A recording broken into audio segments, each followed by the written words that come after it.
നമസ്കാരം. ഓരോ മാസവും മലയാള സിനിമയുടെ ലാഭനഷ്ട കണക്കുകൾ പുറത്തുവിടുന്ന പ്രവണത മലയാള സിനിമയുടെ നാശത്തിന് തന്നെ കാരണമാകാറുണ്ടെന്ന് അടുത്തിടെ നിർമ്മാതാവ് സന്തോഷ് ടി കുരുവിള പറഞ്ഞിട്ടുണ്ടായിരുന്നു. ഈ രംഗത്തേക്ക് എത്തുന്ന പുതിയ ചിന്താഗതികളുള്ള സംരംഭകരെ തെറ്റിദ്ധരിപ്പിക്കുക എന്നത് മാത്രമാണ് ഇതിന്റെ ലക്ഷ്യമെന്നും പരിണിത ഫലം ഈ രംഗത്തെ സ്വപ്നം കണ്ട് ആശ്രയിച്ചു നിൽക്കുന്ന ഒരു വലിയ വിഭാഗം യുവജനതയെ, തൊഴിലാളികളെ മുച്ചൂടും നശിപ്പിക്കുക എന്നത് തന്നെയാണെന്നും സന്തോഷ് ടി കുരുവിള വ്യക്തമാക്കിയിരുന്നു.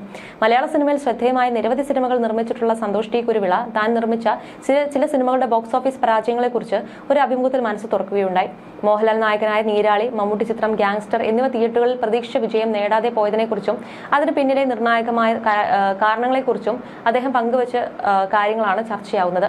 ഏത് മേഖലയിലാണോ പ്രവർത്തിക്കുന്നത് ആ മേഖലയെക്കുറിച്ച് മുഴുവനായി അറിഞ്ഞിരിക്കുക എന്നുള്ളത് എല്ലാവരും ചെയ്യുന്ന കാര്യമല്ല. പക്ഷെ നിർമ്മാതാവും പ്രവാസിയുമായ സന്തോഷ് ടി കുരുവിളയ്ക്ക് അക്കാര്യത്തിൽ 100 മാർക്ക്. സിനിമയിലേക്ക് ഇറങ്ങിയപ്പോൾ മുതൽ കൃത്യമായി കാര്യങ്ങൾ നിരീക്ഷിച്ച് പഠിച്ചാണ് അദ്ദേഹം മുന്നോട്ട് പോകുന്നത്. അദ്ദേഹത്തിന്റെ വാക്കുകളിൽ തന്നെ അത് വ്യക്തവുമാണ്. സന്തോഷിന്റെ നിർമ്മാണത്തിൽ റിലീസിനൊരുങ്ങുന്ന ഏറ്റവും പുതിയ സിനിമ ബാൾട്ടിയാണ്.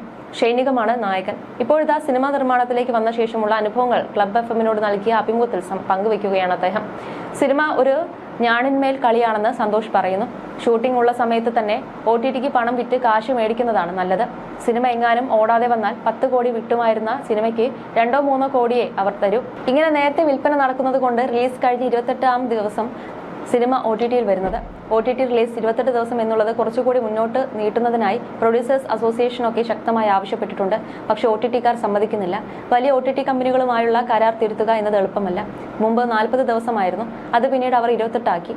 ഇനിയും അത് കുറയ്ക്കാതിരുന്നാൽ മതി. ബൾട്ടി ഓണത്തിന് റിലീസ് ചെയ്യാതിരുന്നതിന് കാരണമുണ്ട്. എന്നേക്കാൾ ശക്തനായ ഒരാൾ വരുമ്പോൾ അയാളുടെ ഗുസ്തി പിടിക്കാൻ ഞാൻ പോകാറില്ല. നാരദൻ ഭീഷ്മപർവ്വതത്തിന് ഒപ്പം റിലീസ് ചെയ്തതുകൊണ്ട് ആരും അറിയാതെ പോയിരുന്നു. ആ അവസ്ഥ ഇനിയും വരേണ്ടെന്ന് കരുതി. ഞാൻ നിർമ്മിച്ചതിൽ ഗ്യാങ്സ്റ്ററും നീരാളിയും ഇറങ്ങുന്നതിന് മുമ്പേ പരാജയമായി മാറുമെന്ന് എനിക്കറിയാമായിരുന്നു. ഇത് രണ്ടും നമ്മുടെ കയ്യിൽ നിന്നും പോയ സിനിമകളാണെന്ന്. നീരാളി ബോംബെയിൽ പ്രിവ്യൂ ഇട്ട് കണ്ടപ്പോഴും ഞങ്ങൾക്ക് മനസ്സിലായിരുന്നു. അന്ന് ലാലേട്ടനടക്കം എല്ലാവരും ഒരുമിച്ചിരുന്നാണ് പ്രിവ്യൂ ഇട്ട് കണ്ടത്. വിജയിക്കില്ലെന്ന് നമുക്ക് തോന്നിയ പടങ്ങൾ വിജയിക്കാൻ ബുദ്ധിമുട്ടാണ്. ഈ സിനിമ വിജയിക്കാൻ സാധ്യതയില്ലെന്ന് സുചിത്ര ചേച്ചിയും പ്രിവ്യൂ കണ്ട ശേഷം പറഞ്ഞിരുന്നു. ഒന്നും വിചാരിക്കരുതെന്നും പറഞ്ഞു. ലാലേട്ടൻ സ്ഥിരം ശൈലിയിൽ ഒന്നും പേടിക്കേണ്ടെന്നാണ് അന്നും പറഞ്ഞത്. മരക്കാർ പക്ഷേ ഒരു ഫെയിലിയർ അല്ല. 89 കോടി മുതൽ 92 കോടി വരെ GST അടക്കം മരക്കാറിന് ചിലവായി. അതിനു മുമ്പ് 20 കോടിക്ക് മുകളിൽ പണം മുടക്കി ഒരു പടം മലയാളത്തിൽ വന്നിട്ടില്ലെന്നാണ് അറിവ്. ആ സിനിമയ്ക്ക് വന്ന നഷ്ടം വെറും 5 കോടിയാണ് എന്ന് വെച്ചാൽ ആ സിനിമയ്ക്ക് മുടക്കിയതിന്റെ 5% പോലും നഷ്ടമായി പോയിട്ടില്ല. അങ്ങനെ നോക്കുമ്പോൾ അതൊരു നഷ്ടമല്ല. ഏറ്റവും കൂടുതൽ പ്രതിഫലം വാങ്ങിയത് ലാലേട്ടനായിരുന്നു. രണ്ടാമത് അർജുൻ. സുനിൽ ഷെട്ടിയും പ്രഭുവും ഒക്കെ പ്രിയദർശനുമായുള്ള സൗഹൃദത്തിന്റെ പുറത്ത് ചെറിയ പൈസയ്ക്ക് വന്ന് അഭിനയിക്കുകയായിരുന്നു. ബൾട്ടിയാണ് ഏറ്റവും ടെൻഷൻ അടിച്ച് ഞാൻ നിർമ്മിച്ച സിനിമ.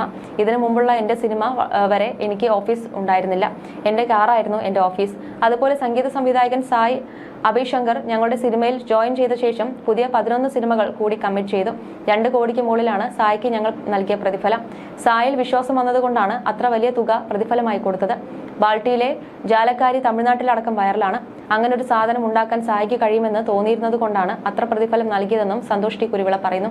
അതേസമയം രാജ്യത്തെ ഏറ്റവും ഉന്നതമായ ചലച്ചിത്ര പുരസ്കാരമായ ദാദാസാഹിബ് ഫാൽക്കെ പുരസ്കാരം നേടിയിരിക്കുകയാണ് മലയാളിയുടെ സ്വന്തം അഭിമാനമായ മോഹൻലാൽ. കഴിഞ്ഞ ദിവസമാണ് ഡൽഹിയിൽ വെച്ച് രാഷ്ട്രപതിയിൽ നിന്ന് മോഹൻലാൽ പുരസ്കാരം ഏറ്റുവാങ്ങിയത്. മോഹൻലാൽ മലയാളികൾക്ക് ഒരു വികാരമാണ്. മറ്റു താരങ്ങളുടെ ആരാധകർ എന്ന് പറയുന്നവർക്ക് പോലും ഉള്ളിൽ ഇഷ്ടം തോന്നിപ്പിക്കുന്ന മാജിക് ഉള്ള നടൻ. മോഹൻലാലിനെ കുറിച്ചും നിർമ്മാതാക്കളെല്ലാം സംസാരിക്കുന്നുണ്ട്. അതേസമയം മോഹൻലാലിനെ കുറിച്ച് രവി മേനോൻ പങ്കുവച്ച ഹൃദ്യമായ കുറിപ്പും ചർച്ചയാകുന്നുണ്ട്. നിങ്ങൾ എന്താ എന്നോട് തർക്കിക്കാത്തത്? ഇടത് തോൾ ചിരിച്ചുള്ള ആ നടപ്പ് ആദ്യമായി അനുകരിച്ച് കാണിച്ചത് മധുവാണ്. അതുവരെ അത്ര ഗൗരവത്തോടെ കണ്ടിരുന്നില്ല മോഹൻലാലിന്റെ ആ മാനറിസം. സംസാരം നേരത്തെ തന്നെ ലാൽ ശൈലിയിലേക്ക് മാറ്റിയിരുന്നു അവൻ. രവിയേട്ട എന്ന വിളിയിൽ പോലും ഉണ്ടായിരുന്നു ഒരു ലാലിയൻ ലജാംശം. ഞാൻ ആ ടൈപ്പ് അല്ലട്ടോ എന്ന പ്രശസ്തമായ ലാൽ ഡയലോഗ് അവൻ പറഞ്ഞു കേട്ടിടത്തോളം മറ്റാരും പറഞ്ഞു കേട്ടിട്ടില്ല. ലാലിന്റെ ചിരി നിങ്ങൾ ശ്രദ്ധിച്ചിട്ടുണ്ടോ രവിയേട്ട? ഇടയ്ക്ക് മധു ചോദിക്കും. അരച്ചിരിയാണ്, മുഴുവൻ പുറത്തേക്ക് വരില്ല, പാതി ഉള്ളിൽ തന്നെ തങ്ങി നിൽക്കും. മധുവിന്റെ സുചിന്തിതമായ നിരീക്ഷണം. ചിന്തിച്ചു നോക്കിയപ്പോൾ ആ പറഞ്ഞതിൽ കുറച്ച് സത്യമില്ലേ എന്നൊരു സംശയം. പോട്ടെ, ഇനി സിനിമയിൽ ലാലിനെ കാണുമ്പോൾ ശ്രദ്ധിക്കാം. ദുഃഖപ്രകടനവും അങ്ങനെ തന്നെ എന്നായിരുന്നു മധുവിന്റെ വിലയിരുത്തൽ. ഉള്ളിലൊരു കരച്ചിലുണ്ടാകും, പക്ഷെ പുറത്തേക്ക് പൊട്ടിച്ചിതറില്ല. കിരീടത്തിലെ സേതുമാധവനും സദയത്തിലെ സത്യനാഥനുമെല്ലാം ഉദാഹരണങ്ങളായി നമുക്ക് മുന്നിലുണ്ട്. കിഷോർ കുമാറിന്റെ പാട്ടുമായാണ് ലാലേട്ടന്റെ നിയന്ത്രിത അഭിനയത്തെ മധു താരതമ്യപ്പെടുത്തുക. കിഷോറേട്ടൻ ദുഃഖഗാനം പാടുമ്പോൾ ഉള്ളിൽ ഒരു തേങ്ങലും ഉണ്ടാകും, പക്ഷേ പുറത്തേക്ക് ഒഴുക്കിവിടാതെ അതങ്ങനെ ഒതുക്കി പിടിക്കും അയാൾ. അതുപോലെയാണ് ലാലേട്ടൻ അഭിനയിക്കുന്നത്. കിഷോറേട്ടന്റെ പാട്ട് കേട്ടാൽ കരഞ്ഞു പോകും നമ്മൾ. അതുപോലെ ലാലേട്ടന്റെ അഭിനയം കണ്ടാലും ശരിയാണ്, എനിക്കും തോന്നാറുണ്ട്. മേരാ ജീവൻ കോറ കാഗസ്, സിന്ദഗി കെ സഫർ മേ ജീവൻ സേ ഭരി, ഈ പാട്ടുകളൊക്കെ ഉണ്ടല്ലോ, ആ അടക്കിപ്പിടിച്ച ഗദ്ഗതം. പ്രമുഖ പുസ്തകശാലയിലെ മധുവിന്റെ ഡ്യൂട്ടി കഴിഞ്ഞ് വൈകുന്നേരം MG റോഡിലൂടെ അലസമായി നടക്കെ മോഹൻലാലിനെ പറ്റിയാണ് അധികവും അവൻ സംസാരിക്കുക. പിന്നെ ജയേട്ടന്റെ പാട്ടുകളെക്കുറിച്ചും കുറേയേറെ സംസാരിച്ചു കഴിഞ്ഞാൽ സ്വിച്ചിട്ട പോലെ നിന്ന് എന്റെ ചുമലുകൾ പിടിച്ചു കുലുക്കിക്കൊണ്ട് അവൻ ചോദിക്കും, നിങ്ങൾ എന്താ എന്നോട് തർക്കിക്കാത്തത്? ഞാൻ പറയുന്നതൊക്കെ സമ്മതിച്ചു തന്നാൽ പിന്നെന്താ രസം? നിങ്ങൾ മമ്മൂട്ടിയുടെ ആളായിക്കോളൂ, എന്നാലല്ലേ ഒരു ഗുമ്മുണ്ടാവും. മമ്മൂട്ടി ഇഷ്ടമായിരുന്നെങ്കിലും ലാലിനെ കുറിച്ചും അത് പറയുന്ന കാര്യങ്ങൾ ഖണ്ഡിക്കാൻ ഒട്ടും താല്പര്യമുണ്ടായിരുന്നില്ല. അല്ലെങ്കിൽ തന്നെ അന്നത്തെ ആ കാമുക ലാലിനെ, കൊച്ചു കള്ളനെ ആർക്കാണ് ഇഷ്ടപ്പെടാതിരിക്കാനാവുക?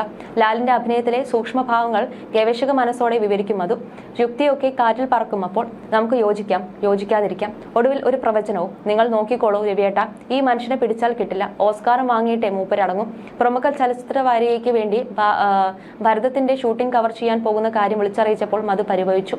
നിങ്ങൾ വഞ്ചകനാട്ടോ, എന്നെ കൂട്ടാതെ എങ്ങനെ നിങ്ങൾക്ക് ലാലേട്ടനെ കാണാൻ പോകാൻ പറ്റും? കൊച്ചിയിലായിരുന്നു ആ സമയത്ത് മധു, ഞാൻ കോഴിക്കോട്ടും. അടുത്ത തവണയാകട്ടെ എന്ന് ആശ്വസിച്ചപ്പോൾ അവൻ പറഞ്ഞു, ലാലേട്ടനെ കാണുമ്പോൾ പറയണം മൂപ്പരുടെ ഏറ്റവും വലിയ ഫാൻ ഇവിടെ ഉണ്ട് എന്ന് പറഞ്ഞു. ഷൂട്ടിങ്ങിനിടയിൽ നേരിട്ട് തന്നെ, ഫാനിനോട് എന്റെ അന്വേഷണം പറയൂ എന്നായിരുന്നു ലാലിന്റെ മറുപടി. മധുവിന്റെ ജീവിത തന്നെ. മധു പുതിയൊരു ജീവിതത്തിലേക്ക് പ്രവേശിച്ചതോടെ കണ്ടുമുട്ടലുകൾ കുറഞ്ഞു. ഫോണിലൂടെയായി സംസാരം. ഓരോ പുതിയ മോഹൻലാൽ സിനിമകൾ റിലീസാകുമ്പോഴും വിളിക്കും അവൻ. കേട്ടറിഞ്ഞ വിശദാംശങ്ങൾ പങ്കുവയ്ക്കും. ഏറ്റവും അവസാനം കണ്ട ലാൽ സിനിമയിലെ ഡയലോഗുകൾ അനുകരിക്കും. ആ വിളികൾ എന്നേക്കുമായി നിലച്ചത് പൊടുന്നനെയാണ്. തെല്ലും നനച്ചിരിക്കാതെ ജീവിതത്തിന്റെ മധ്യാഹ്ന വേളയിൽ ആരോടും യാത്ര പോലും പറയാതെ മാഞ്ഞു പോവുകയായിരുന്നു മധു. വിജ്ഞാൻ ഭവനിൽ രാഷ്ട്രപതിയിൽ നിന്ന് മധുവിന്റെ ലാലേട്ടൻ ദാദാസാഹിബ് ഫാൽക്കെ അവാർഡ് ഏറ്റുവാങ്ങുന്ന ദൃശ്യം കണ്ടിരുന്നപ്പോൾ യുഗങ്ങൾക്കപ്പുറത്ത് നിന്ന് ആ ശബ്ദം വീണ്ടും കാതിൽ മുഴങ്ങി, നിങ്ങൾ നോക്കിക്കോളൂ രവിയേട്ട, ഈ മനുഷ്യനെ പിടിച്ചാൽ കിട്ടില്ല, ഓസ്കാരം വാങ്ങിയിട്ടേ മൂപ്പരടങ്ങും. മോഹൻലാലിനെ കുറിച്ച് നിരവധി പേരാണ് ഇപ്പോൾ പല കുറിപ്പുകളും പങ്കുവച്ചുകൊണ്ടിരിക്കുന്നത്.